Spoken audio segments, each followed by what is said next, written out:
আজকে কুকিং ফেসে tomato chop তৈরি করব আলু দিয়ে। আলুটা আগে থেকে সেদ্ধ করে নিয়েছি। দুটো টমেটো নিয়েছি, পেঁয়াজ কুচি, লঙ্কা কুচি, রসুন কুচি, আদা কুচি। আলুটা ঠান্ডা হয়ে গেছে, এবার হাত দিয়ে মেখে নেব।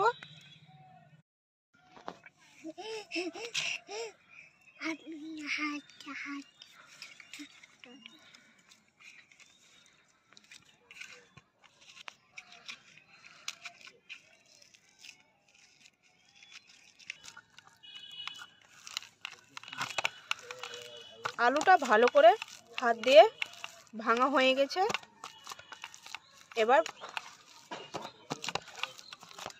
এবার আলুর ছানাটাকে ভালো করে মশলা দিয়ে ভেজে নেব। কড়াইটা গরম হয়ে গেছে, দিয়ে দিলাম সাদা তেল। তেলটা গরম হয়ে গেছে, দিয়ে দিলাম কাঁচা রসুন কুচি, আদা কুচি, পেঁয়াজ কুচি,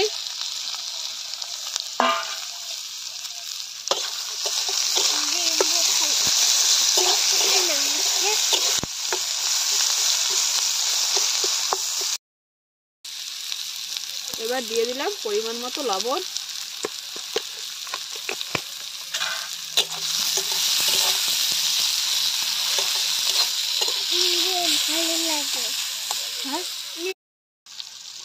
এবার দিয়ে দিলাম হলুদ গুঁড়ো।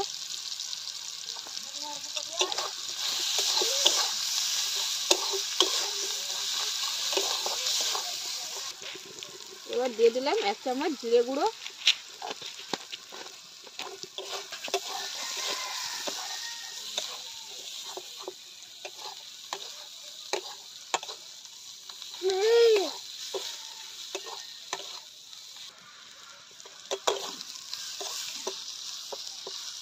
সব মশলাগুলো ভালো করে ভাজা হয়ে গেছে।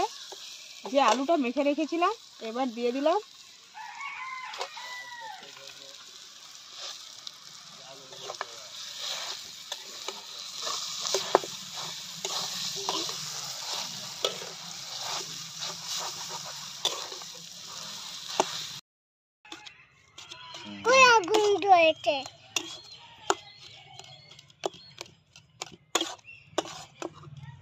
আলুর ছানাটা রেডি হয়ে গেছে, এবার তুলে নেব।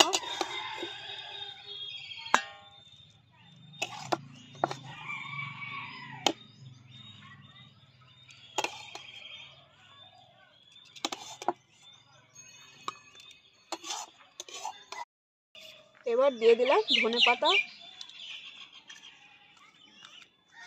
হাত দিয়ে ভালো করে মিক্স করে নিলাম।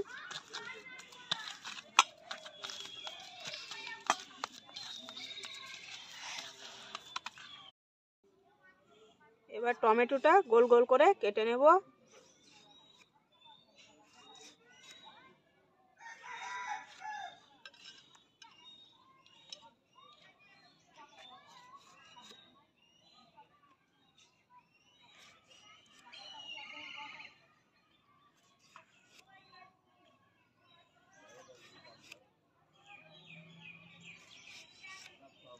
টমেটোটা কাটা হয়ে গেছে, এবার বেসনটা গুলে নেব।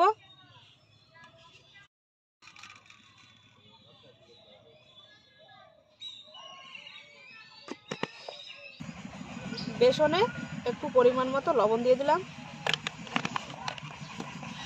দিয়ে ভালো করে গুলে নেব।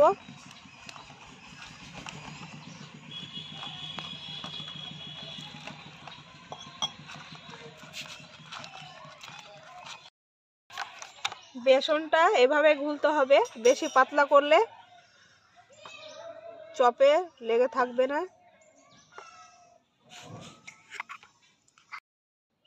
হাতে আগে থেকে তেল লাগিয়ে রেখেছি, যে আলুর ভর্তাটা টমেটোতে লাগাবো, তার জন্য হাতে লাগবে না, এভাবে লাগাতে হবে।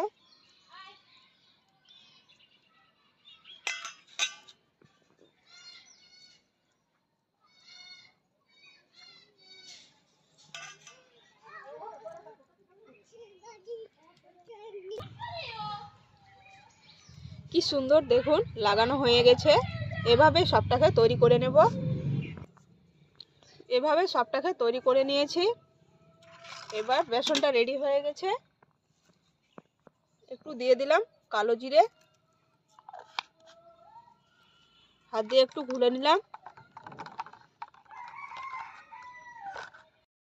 হয়ে গেছে। চপগুলো ভাজার জন্য দিয়ে দিলাম সাদা তেল।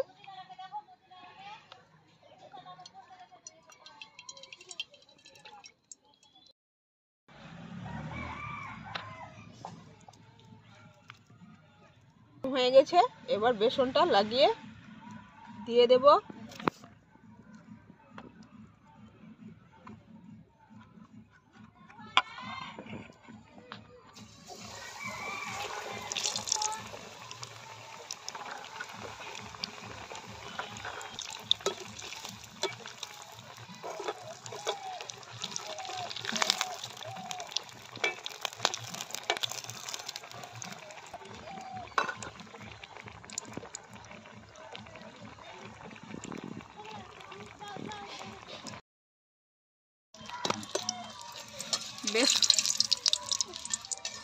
বেশ সুন্দরভাবে উল্টিয়ে পাল্টিয়ে লাল করে ভেজে নিয়েছি। এবার তুলে নিলাম।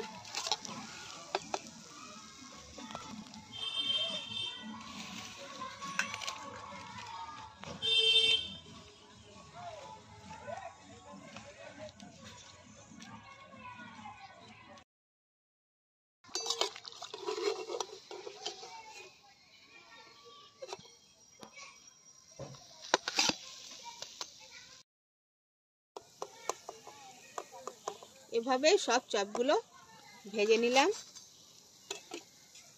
মুড়ি দিয়ে এই চপটা খেতে খুব ভালো লাগবে। আপনারাও এভাবে বাড়িতে ট্রাই করে খাবেন, অবশ্যই ভালো লাগবে। আর কুকিং ফেস চ্যানেলটিকে সাবস্ক্রাইব করবেন আর কমেন্ট করে জানাবেন। ভালো থাকবেন, সুস্থ থাকবেন।